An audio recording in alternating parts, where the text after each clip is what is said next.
Hey, comic book community, Long Box Love Affair here with what is probably not going to be a very fun haul for me. You may enjoy it, but I have my Invincible 1 book that was resubmitted to CGC after USPS, after the Postal Service damaged it. So I'm wearing my Invincible hat to protect me, but it is blood spattered. So hopefully that's not a metaphor for what's going to happen in this video today. To recap, I did a video on this. I had sold my Invincible 1. It was a 9.6. I bought it in a collection many years ago. I bought issue 1 through 100 on eBay for $500. And issue number 1 came back as a 9.6. So it was a great investment. And I ended up selling it on eBay for $1,600. Actually, no, $1,700.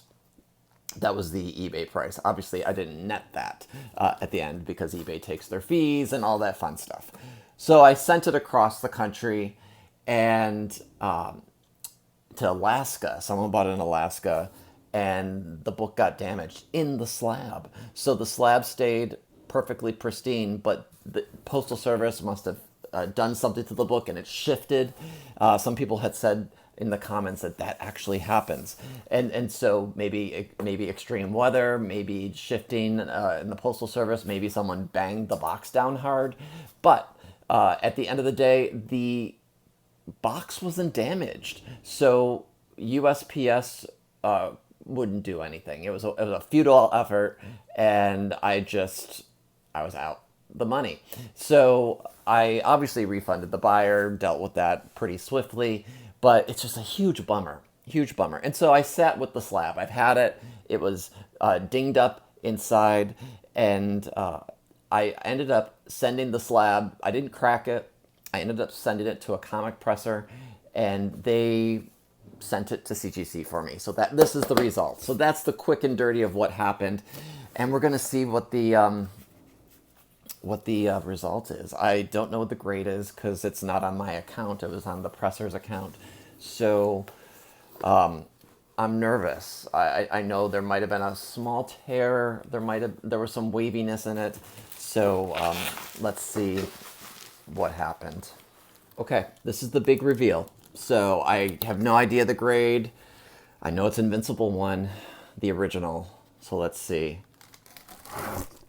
Wow. I kind of messed up that reveal, but 9.2? I mean, it's a tragedy what happened, but for this to come back from a 9.6 to a 9.2, I was worried it was going to be in the 8s. So, let's see. The presser did a really good job. So what happened is this was dented up there. It had been shifted up somehow within the seal. And this got wavy. And I don't know if I can see. You can barely see it. Try to get the light to hit that wave. You can see right there.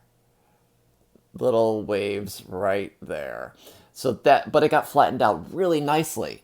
Wow.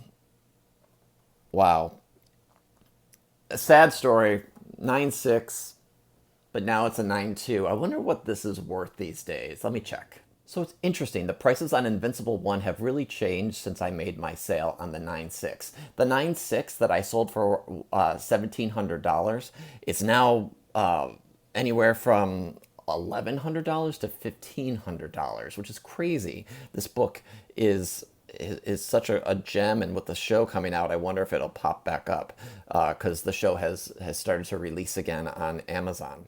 And while only a couple decimal points below the 9.6, the 9.2 is a fair market value of $950. So it's a far cry from the $1,700 that I made on that particular book. I didn't make it. I had to give it back. I am able to sort of laugh at it now, but not. It hurts. So 9.2 just recently sold for $868, even though fair market value is around $950. So But that said, in December, one sold for $1,400. But December is a long way from now. It's now March. So prices are up and down. Not sure what to think about it. I think for the time being, this baby's going to stay with me because I do love Invincible. I bought these as an investment and fell in love with the book. And I did say at the time, not too long ago, I was like, well, I will use these to leverage other books in my collection, older books, other keys. But I'm enjoying my collection right now. I'm not hunting for major keys except for maybe a very select few. And even then, I'm not sure I'll get those this year. So this can stay in my collection. If the market goes up, maybe I will sell it. I'm not sure. But at the end of the day, I'm happy it got a 9.2. It's a tragedy that it went from a 9.6 to a 9.2, but I'm happy it didn't go lower. This is a win for me, and I really just can't say enough about the presser, who was the comic book presser.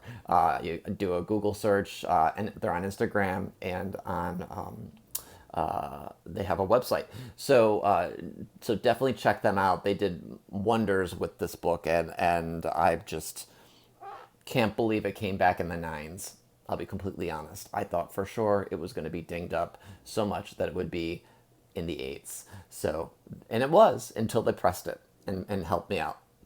So thank you to them. Thanks for watching this. I mean, this is the end of that saga. I mean, I got the book back in August, September of 2023. It is now March of 2024. I've had this book sitting here staring at me.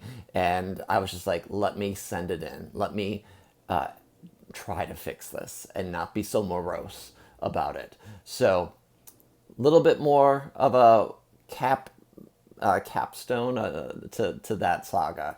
And yeah, onward. Move on from it. It happens, unfortunately. Luckily, it doesn't happen all that much. But I was hearing that sometimes things do shift in those slabs if they're in different weathers or with different handling of the postal service. So, alas, thanks for watching. Appreciate you being on this journey for me. Thanks for commiserating with me. And I'll see you next time. Bye-bye.